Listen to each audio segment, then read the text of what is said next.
السلام علیکم ناظرین، اردو کہانی لائف میں آپ کو خوش آمدید۔ بہترین کہانی ناولز دیکھنے کے لیے ہمارے چینل کو سبسکرائب کریں۔ نہیں سونے دو گی مجھے؟ اس نے سنجیدگی سے پوچھا۔ نہیں بالکل بھی نہیں، وہ قطعیت سے بولی۔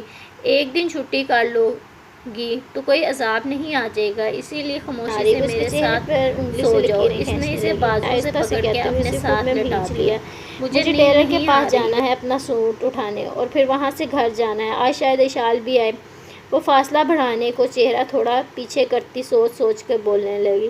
یہ سارے کام شام کو ہو جائیں گے مسز، اس نے کہتے ہوئے منہ اس کے سینے میں چھپا لیا تو میرا کے لبوں پر دلفریب سی مسکراہٹ رنگ گئی۔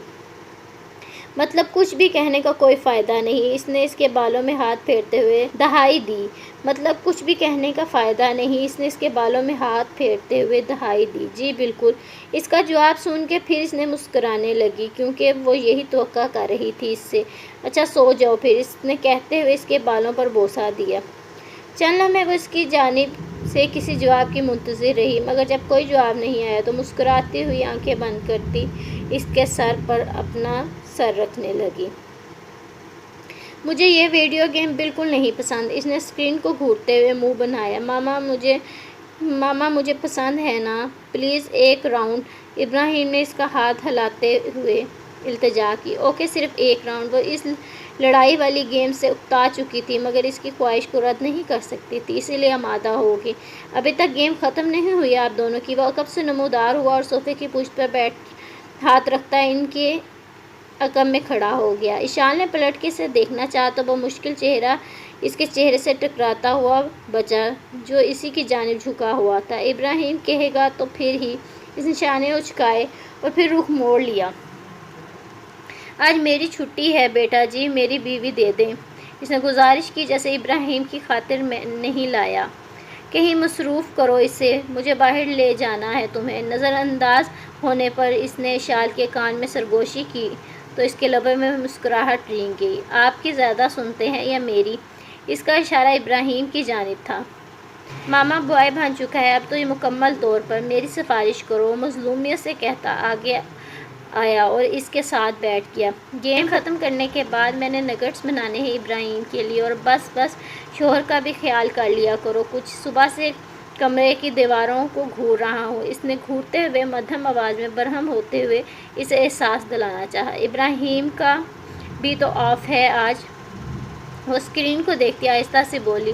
بابا جانی کیا کہہ رہے ہیں؟ وہ ہاتھ میں پکڑے ریموٹ پہ تیزی سے انگوٹھے چلا رہا تھا۔ میں پاک نہیں وہ والے زو، مجھے شیر دیکھنا ہے۔ وہ ریموٹ میز پہ رکھتا صوفے سے اتر گیا۔ اشال نے احمر کو دیکھا جیسے پوچھنا چاہ رہی ہو مجھے مانتے ہو یا نہیں؟ ٹھیک ہے پھر آپ دادو کے ساتھ زو چلے جاؤ اور ہم آئس کریم بھی کھائیں گے۔ ماما آپ بھی آئیں ساتھ۔ اس نے اشال کا ہاتھ پکڑا تو احمر کا منہ کھل گیا۔ یہاں تو کایا ہی پلٹ گئی۔ میں نے تو ماما کے گھر جانا ہے بابا کے ساتھ، آپ کو بتایا تھا نا، صبح فون آیا تھا۔ وہ اس مشکل کے لیے بھی پہلے سے تیار تھی۔ جی آپ کی ماما کی طبیعت ٹھیک نہیں ہے، وہ یاد کرتا سر ہلانے لگا۔ جاؤ دادو کو بلا کے لاؤ، ڈرائیور باہر منتظر ہے۔ احمد نے راہداری سے گزرتی ملازمہ کو مخاطب کیا۔ Okay sir. وہ وہیں سے واپس پلٹ گئی۔ تھوڑا سائڈ پر ہو جائیں، اسے اپنے ساتھ چپکے دیکھ اشال نے دہائی دی۔ اب سائڈ پہ ہو جاؤ، اور رات جو تم میری جگہ پر آئی ہوتی ہو اس کا کیا؟ وہ اپنی جگہ سے ٹس سے مس نہیں ہوا۔ اس نے آنکھیں سکیڑ کے اسے دیکھا۔ وہ ہمارے خفت کے چہرہ جھکا گئی۔ اب ایسی بھی بات نہیں، وہ نگاہیں چرا رہی تھی۔ کہاں ہے میرا شیر؟ فردوس چھوٹے چھوٹے قدم اٹھاتی نمودار ہوئی۔ دادو چلیں زو اور عبید کے گھر بھی، اس کے بابا نے نئی گاڑی لے کر دی ہے اسے، میں نے دیکھنی ہے۔ اس نے منصوبے سن کے احمد نے سکھ کا سانس لیا۔ ہاں کیوں نہیں، جہاں میرا بیٹا کہے گا ہم چلیں گے۔ تم دونوں گئے نہیں ابھی تک؟ میں تو سوچ رہی تھی یہ ہمارا شرارتی جو ہے نا اشال کو جانے نہیں دے رہا ہے، احمد نے محبت بھرے انداز میں کہتے ہوئے اس کے بال سنوارے۔ دادو چلیں نا اب، وہ بور ہو رہا تھا ان کے سوال جواب سے۔ ہاں چلو، باقی باتیں بعد میں کر لیں گے۔ وہ مسکراتی ہوئی ہاتھ آگے کرنے لگی۔ گڈ بائے ماما، گڈ بائے ڈیڈی۔ وہ باری باری دونوں کے رخسار پہ بوسے دیتا چہکا۔ Good bye. اشال جواباً مسکرائی تو فردوس کا ہاتھ پکڑتا چل دیا۔ بچوں کے ساتھ تو بہانے ڈھونڈنے پڑتے ہیں۔ اس نے انہیں جاتے دیکھ آہ بھری اور اشال کے شانے پہ سر رکھ لیا۔ آپ کو بہانے بنانے ہی نہیں آتے، دیکھیں کیسے فوراً سے چلا گیا۔ وہ اپنی سمجھداری پہ اترائی، بیوی کس کی ہو پھر؟ اچھا اس کا کریڈٹ بھی خود لے لیں۔ واؤ، وہ منہ بناتی کھڑی ہو گئی۔ اچھا مجھے بتاؤ تم نے گھر بھی جانا ہے؟ وہ سوریہ سے کھڑا ہو گیا۔ ہاں جی۔ کتنی دیر کے لیے؟ ہم واپسی پر آدھا گھنٹہ تمہارے گھر بیٹھ جائیں گے۔ بہت ہے، اس نے پرسوچ انداز میں کہتے ہوئے دونوں آبرو اچکائے۔ جی بہت ہے، چلو پھر۔ اب اس سے پہلے کہ ابراہیم واپس آئے وہ اس کا بازو پکڑے بنا مہلت دیے چلنے لگا۔ میں فون تو اٹھا لوں احمر؟ وہ اس کی برق رفتاری پہ ہنسنے لگی۔ بس رہنے دو، یہ ٹائم صرف میرا ہے، اتنی مشکل سے تو ملا ہے، وہ شکایتی انداز میں کہتا گاڑی کا دروازہ کھولنے لگا۔ وہ چند لمحے ساکت اسے دیکھنے لگی۔ کیا یہ وہی احمر ہے جسے اس کی موجودگی شدید گراں گزرتی تھی؟ اور اب یہ کہاں آ گئے ہم؟ یہی ایک سوال ذہن میں تھا جسے وہ زبان پر نہیں لائی۔ بیٹھو نا، اسے بت بنے دیکھ اس نے اس کی بازو تھپتھپائی۔ جی، وہ اپنے خیال کو جھٹکتی اندر بیٹھ گئی۔ کھانا گرم کر دوں مجھے؟ وہ تھکے تھکے انداز میں کہتا صوفے پہ گر گیا۔ تمہارے ہوتے ہوئے میں کھانا گرم کروں؟ زمر نے اسے ایسے دیکھا جیسے اس نے کوئی معیوب بات کہہ دی ہو۔ نہیں، اور تمہارا باپ؟ وہ اس کی اداکاری پہ تلملایا مگر بات ادھوری چھوڑ گیا۔ باپ تو بیچارہ مٹی تلے ہے میرا۔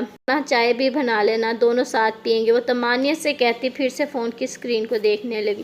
یہ سب نہیں چلے گا زمر میڈم، ابھی تو شادی نہیں ہوئی ہماری۔ وہ اس کے ہاتھ سے فون لیتا تپ کر بولا۔ تو اور کیا چلے گا؟ اگر تم چاہو تو کپڑے بھی خود پریس کر سکتے ہو، مجھے کوئی اعتراض نہیں۔ اس نے فون واپس لیتے ہوئے دانت نکالے۔ کتنی نکمی ہو تم! وہ جی بھر کے بدمزہ ہوا۔ تمہارے ساتھ تو لگتا ہے بھوکا سویا کروں گا میں۔ وہ اپنا مستقبل سوچتا تشویش زدہ سا بولا۔ اب ایسی بھی کوئی بات نہیں، کھانے سے منع تھوڑی کروں گی میں، اتنا ظالم سمجھتے ہو مجھے تم؟ وہ اس کی سنگ دلی پہ ششد رہ گئی۔ مجھے لگتا ہے طیب سے بات کرنی ہوگی، تم جیسی جہاں بھر کی نکمی لڑکی کے ساتھ میرا گزارا نہیں ہو سکتا۔ وہ نفی میں سر ہلاتا پلٹ گیا۔ تم تو غصہ ہی کر گئے، اب بندہ مذاق بھی نہیں کر سکتا۔ وہ تیزی سے اٹھی اور اس کے بازو پکڑ کے دانت نکالنے لگی۔ نارمل بیوی چاہیے مجھے۔ اس نے چنبے سے اسے دیکھا۔ کس اینگل سے اب نارمل ہوں؟ تم تو مذاق بھی سیریس لیتے ہو۔ وہ پھر سے دانت نکالنے لگی۔ جاؤ کھانا لے کے آؤ، بھوک لگی ہے مجھے، سارا دن کام کرتا ہوں، تمہاری طرح گھر بیٹھ کے فون استعمال نہیں کرتا۔ اس کا ہاتھ ہٹاتا خفگی سے بولا۔ جا ہی رہی ہوں، لیکن مشین تم لگاؤ گے، ابھی بتا رہی ہوں، اور میں بس استری کروں گی، اور یہ کھانا بھی تو گرم کر رہی ہوں نا۔ اسے گھوٹتے دیکھ وہ سوریہ سے بولی اور کچن کی جانب بھر گئی۔ اللہ ہی خیر کرے، یہ لڑکی تو مجھے صحیح مصیبت میں ڈالنے والی ہے۔ وہ اس کی باتوں پہ جھرجھری لیتا صوفے پہ بیٹھ گیا۔ یس کم ان۔ دروازے پہ ہونے والے دستک کے جواب میں مرحا بلند آواز میں بولی۔ وہ نگاہیں اور توجہ اسکرین پر مرکوز کیے ہوئے تھی۔ دروازہ کھلا اور شہریار کا چہرہ دکھائی دیا۔ وہ چلتا ہوا اس کی بائیں جانب آ رکا تو مرحا ٹھٹک گئی، جس کا گمان آفس کے کسی امپلائی کی جانب تھی۔ گردن تیزی سے حرکت میں آئی اور چہرہ موڑ کے بائیں جانب دیکھنے لگی۔ آنکھوں میں شناسائی کی رمق ابھری تو لب مسکرانے لگے۔ تم کب دروازہ ناک کرنے لگے؟ وہ ریوالونگ چیئر پیچھے کرتی بغور سے دیکھنے لگی جو فائل میز پہ رکھ رہا تھا۔ اب تمہیں مینرز کا نہیں معلوم تو اس کا مطلب یہ تو نہیں کہ میں بھی لا علم ہوں۔ وہ چیئر کے دونوں بازو پر ہاتھ رکھتا اس پر جھکا۔ استغفراللہ، اپنی مسز کے سامنے جھوٹ بولتے ہوئے شرم نہیں آتی آپ کو؟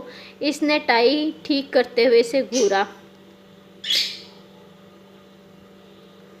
بالکل بھی نہیں۔ وہ ہونس نگاہیں اس کے چہرے پہ ٹکائے ہوا تھا۔ خیریت، یہاں آئے؟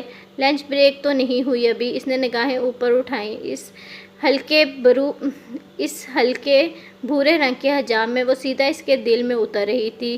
وہ آنکھوں میں ستائش لیے پیچھے ہوا اور فائل کھولنے لگا۔ یہ رہا وہ کنٹریکٹ جو نکاح کے بعد ہم دونوں نے سائن کیا تھا۔ یہی ایک دیوار ہے نا ہم دونوں کے وسط میں؟ اس نے فائل سے وہ صفحہ نکالتے ہوئے ہوا میں لہرایا۔ وہ ناسمجھی کے عالم میں اسے دیکھنے لگی۔ ختم؟ اس نے وہ صفحہ پھاڑ کے ٹکڑے ہوا میں اچھال دیے۔ نکاح نامے میں ایسا کچھ نہیں تھا نا؟ کہ ہم 10 مہینے ساتھ رہیں گے؟ میرا نے سوالیہ آبرو اچکائے۔ شہری نے اس بات میں حرکت دی۔ نہیں، نکاح تو ویسے ہی ہوا تھا جیسے نارمل لوگوں کا ہوتا ہے۔ وہ دماغ پہ زور ڈالتی نفی میں سر ہلانے لگی۔ تو بس یہ کانٹریکٹ ختم، اب تو ہمیشہ کے لیے میری ہو۔ خبردار اگر مجھ سے دور جانے کا خیال بھی تمہارے دماغ میں آیا تو۔ وہ آنکھیں سکیڑتا انگلی اٹھا کے تنبیہ کرنے لگا۔ وہ اس کے اس انداز پہ بے اختیار مسکرانے لگی۔ اچھا جی، سمجھ گئی، اور خبردار اگر تم نے دوبارہ اس طریقے سے کسی کو اپنے ساتھ رکھنے کا سوچا تو۔ وہ کھڑی ہوئی اور اس کے کالر ٹھیک کرنے لگی۔